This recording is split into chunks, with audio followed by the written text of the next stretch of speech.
अब हम लोग एटीपीज़ की बात कर लेते हैं, कितने यूटिलाइज़ हो रहे हैं और कितने हमारे पास गेन हो रहा है, नेट गेन कितना हो रहा है। सबसे पहले हमें देखते हैं कि ग्लूकोज से ग्लूकोज सिक्स फॉस्फेट में कन्वर्ट होता है, तो हमें यहाँ पे एक एटीपी यूटिलाइज़ होता है। एटीपी जो है हमारे पास एडीपी में कन्वर्ट हो जाता है। यहाँ पे एक एटीपी यूटिलाइज होता है और फ्रक्टोज सिक्स फॉस्फेट से हम फ्रक्टोज 1,6 बिसफॉस्फेट में आते हैं। यहाँ पे भी एक एटीपी हमारे पास यूटिलाइज हो जाता है और एडीपी में कन्वर्ट हो जाता है। ठीक है, अब जो है हमारे पास क्या होता है कि ये ग्लिसरॉल्डिहाइड 3 फॉस्फेट जब 1,3 बिसफॉस्फोग्लिसरेट में कन्वर्ट होता है, तो हमारे पास दो एनएडी जो है NADH में कन्वर्ट हो जाते हैं, दो NADH में कन्वर्ट हो जाते हैं। ठीक है, और जब हमारे पास 1,3 बिसफॉस्फोग्लिसरेट से 3 फॉस्फोग्लिसरेट में जाते हैं, यहाँ पे भी हमारे पास दो ADP जो है ATP में कन्वर्ट हो जाते हैं। क्योंकि यहाँ पे हमारे पास वो निकल रहे थे ना ATP, मतलब फॉस्फेट ग्रुप निकल रहे थे। आपको याद हो तो ये दो मॉलिक्यूल हैं, दो फॉस्फेट ग्रुप निकल रहे थे, तो यहाँ पे ATP बनेंगे। दो ATP जो है ATP में कन्वर्ट हो जाएंगे और यहाँ पे फॉस्फोइनोल पायरोवेट से जब हम पायरोवेट में जा रहे होते हैं, यहाँ पे हमारे पास जो है फॉस्फेट ग्रुप निकल रहे थे। इस वजह से यहाँ पे भी दो ATP जो है ATP में कन्वर्ट हो जाएंगे। ठीक है, और पायरोवेट से जब हम लैक्टेट डिहाइड्रोजिनेस में जाते हैं, तो हमारे पास जो है हमारी एनर्जी यूटिलाइज होती है। दो NADH जो है हमारे पास NAD में कन्वर्ट हो जाते हैं। ठीक है, अब हम रेगुलेशन देख लेते हैं, कौन से हमारे पास कौन से ऐसे फैक्टर्स हैं जो इस पाथवे को स्टिमुलेट कर रहे हैं या इनहिबिट कर रहे हैं। फ्रक्टोज 6 फॉस्फेट, फ्रक्टोज 1,6 बिसफॉस्फेट जो है हमारे पास इस वाले स्टेप में हमारे पास ATP जो है ATP जो है अगर हमारे पास ज़्यादा होगा तो ये जो है इनहिबिट करेगा इस प्रोसेस को। ATP और सिट्रेट जब इस प्रोसेस को इनहिबिट करेगा तब ये वाला प्रोसेस नहीं होगा, तो बाकी सारे भी प्रोसेसेस नहीं होंगे। और इस प्रोसेस को कौन से फैक्टर स्टिमुलेट करते हैं? AMP और स्टिमुलेट करता है फ्रक्टोज 2,6 बिसफॉस्फेट 2,6 बिसफॉस्फेट।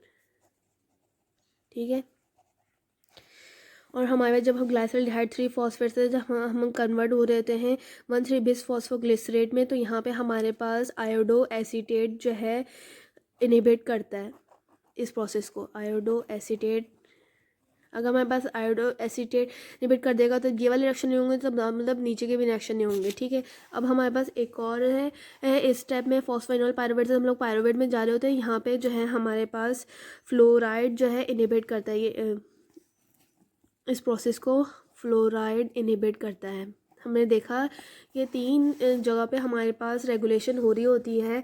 एक तो फ्रक्टोज 6 फॉस्फेट से फ्रक्टोज 1,6 बिसफॉस्फेट में जब कन्वर्ट होते हैं, और हमारे पास जब ग्लाइसरॉल्डिहाइड 3 फॉस्फेट से 1,3 बिसफॉस्फोग्लिसरेट में कन्वर्ट हो रहे होते हैं, और जब फॉस्फोइनोल पायरोवेट से हमारे पास पायरोवेट में कन्वर्जन हो रही होती है, तब हमारे पास ये रेगुलेट करता है, हमारे पास इनहिबिट करता है। बेसिकली हमारे पास इनहिबिट करता सॉरी ये इधर है, फ्लोराइड इनहिबिट करता है एनोलेज को। ठीक है, और यहाँ पे जो है स्टिमुलेट करता है बेसिकली फ्रक्टोज 1,6 बिसफॉस्फेट स्टिमुलेट करता है इस प्रोसेस को, इस स्टेप को, बिसफॉस्फेट। ठीक है, अब हम देखते हैं कौन से रेगुलेटरी इंजाइम्स हैं बेसिकली इस पूरे स्टेप में, और हमारे पास कौन सा रेट लिमिटिंग स्टेप है, और कौन सा हमारे पास सबस्ट्रेट लेवल फॉस्फोरिलेशन का स्टेप है, और कौन सा फर्स्ट ऑक्सीडेशन रिएक्शन का स्टेप।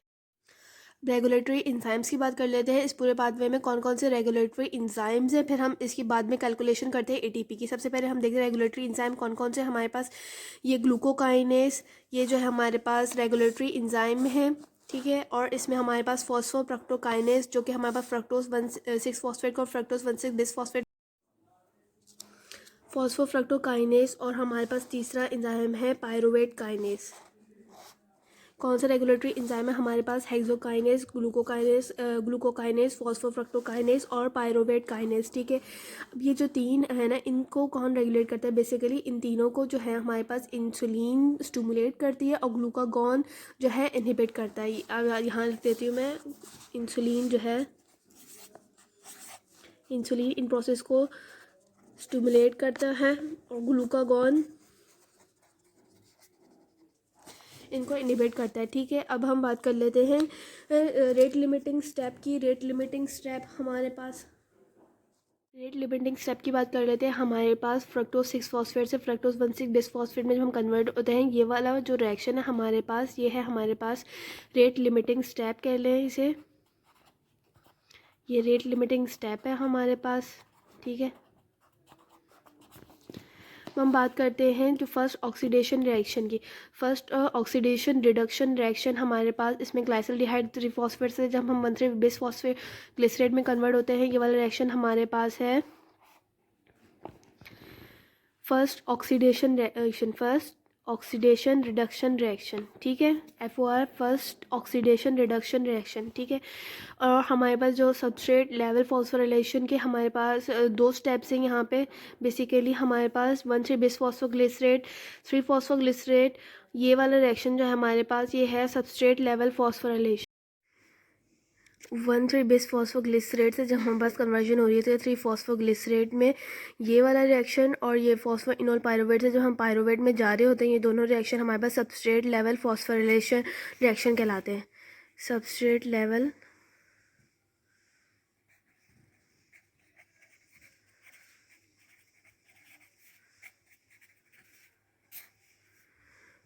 Phosphorylation reaction.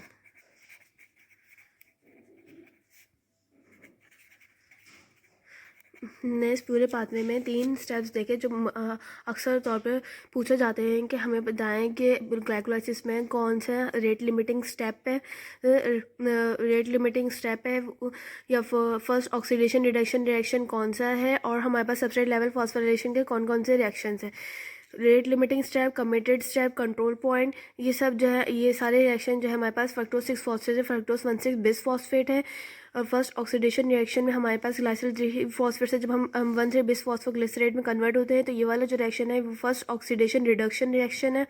और सबस्ट्रेट लेवल फॉस्फोराइलेशन के दो रिएक्शंस है, एक जब हम 1,3 बिस फॉस्फोग्लिसरेट से 3 फॉस्फोग्लिसरेट में जा रहे होते हैं, एक ये वाला स्टेप, एक फॉस्फो इनोल पायरुवेट से पायरुवेट में जा रहे थे। इन दोनों में अब ये देखें हमारे पास दोनों में फॉस्फेट निकल रहा है, ये इसकी देख लें हम कि दोनों में फॉस्फेट निकल रहा है, ठीक है, सबस्ट्रेट लेवल फॉस्फोरेशन। और 3 हमने इसके रेगुलेटरी एंजाइम्स देखे थे, वो कौन कौन से थे, वो हमारे पास है फोस्फोफ्रक्टोकाइनेस, ग्लूकोकाइनेस, और हमारे पास है पायरुवेट काइनेस, ठीक है।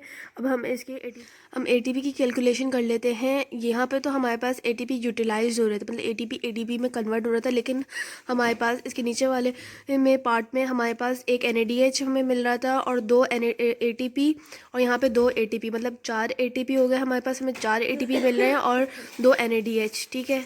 अब 2 NADH को अगर हम मतलब 2 NADH हमें कितने ATP देते हैं, 6 ATP देते हैं, और 4 ATP हमने देखे, दोनों को प्लस कर लेंगे तो हमारे पास टोटल हो गया 10 ATPs।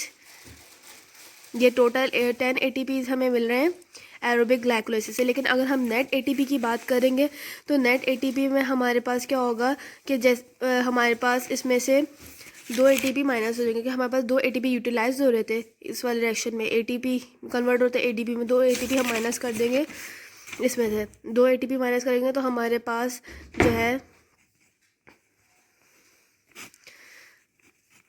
8 ATP रह जाएंगे। मतलब कि अगर हमसे किसी MCQ पॉइंट ऑफ व्यू से पूछा जाए कि टोटल ATPs एरोबिक ग्लाइकोलाइसिस में कितने हैं, तो हम बोलेंगे कि 10 ATPs है, ठीक है। और अगर हमसे पूछा जाए कि नेट ATPs कितने हैं एरोबिक ग्लाइकोलाइसिस में, तो 8 ATPs है, ठीक है, नेट और ये टोटल, ये याद रखिएगा, ये अक्सर MCQs में पूछा जाता है, ठीक है। अब हम एनारोबिक ग्लाइकोलाइसिस की बात कर लेते हैं। अब हम एनारोबिक ग्लाइकोलाइसिस की बात कर लेते हैं। इसमें क्या होता है हमारे पास, हमने देखा था कि सेम पूरा प्रोसेस ग्लाइकोलाइसिस का वही होता है, बस नीचे एक स्टेप जो है चेंज होता है, जो कि हमें पायरुवेट से लैक्टेट में जाते हैं, ठीक है। तो इसका मतलब ये हुआ कि हमारे पास हमें टोटल क्या मिल रहा है, एक NADH, 2 NADH मिल रहे हैं, 2 ATP मिल रहे हैं, और 2 और ATP मिल रहे हैं, मतलब 4 ATP और 2 NADH मिल रहे हैं as same in that case of the glycolysis, ठीक है। अब हमने कहा है 2 NADH मिल रहे हैं, 4 ATP मिल रहे हैं, सेम जैसे कि हमने ग्लाइकोलाइसिस में देखा था, मतलब कि टोटल हमें 10 ATPs मिल रहे हैं। इसमें से हम 2 माइनस करेंगे क्योंकि हमारे 2 यूटिलाइज हो गए थे ऊपर वाले रिएक्शन में, ग्लूकोज वाले में, और इसमें फ्रक्टोज में 2 ATPs यूटिलाइज होते हैं, तो हम इसमें से 2 ATP माइनस कर देंगे। 2 ATP माइनस करेंगे तो सेम हमारे पास 8 ATPs आ जाएगा, लेकिन यहाँ पर मज़ीद 6 ATPs माइनस होंगे, क्योंकि यहाँ पर हमारे पास लास्ट रिएक्शन में लास्ट जब हम पायरुवेट से लैक्टेट में कन्वर्ट करते हैं, कन्वर्शन होती है, तो हमारे पास 2 NADH जो है NAD में कन्वर्ट होते हैं, ठीक है। अब 2 NADH जो है हमारे पास NAD में कन्वर्ट होने, मतलब 2 NADH यूटिलाइज हो रहे हैं, NADH यूटिलाइज, 2 NADH यूटिलाइज हो रहे हैं। हमने कहा था कि एक NADH 3 ATPs के बराबर होता है, 2 NADH हमारे पास 6 ATPs के बराबर होंगे। ये लास्ट स्टेप का 2 NADH है जो कि हम माइनस करेंगे, यूटिलाइज हुए हैं। तो इसमें से 8 में से 6 हम माइनस कर देंगे तो हमारे पास 2 ATPs बन जाएंगे और नेट गेन हमारे पास 2 ATPs है और एनारोबिक ग्लाइकोलाइजेशन 2 ATPs है, ठीक है, नेट है ये। टोटल दोनों का ग्लाइकोलाइसिस का और एनारोबिक ग्लाइकोलाइसिस का सेम है, जो कि हमारे पास 10 ATPs हैं, 10 ATPs है और नेट जो है हमारे पास ग्लाइकोलाइसिस की 8 ATPs है और एनारोबिक ग्लाइकोलाइसिस की 2 ATPs है।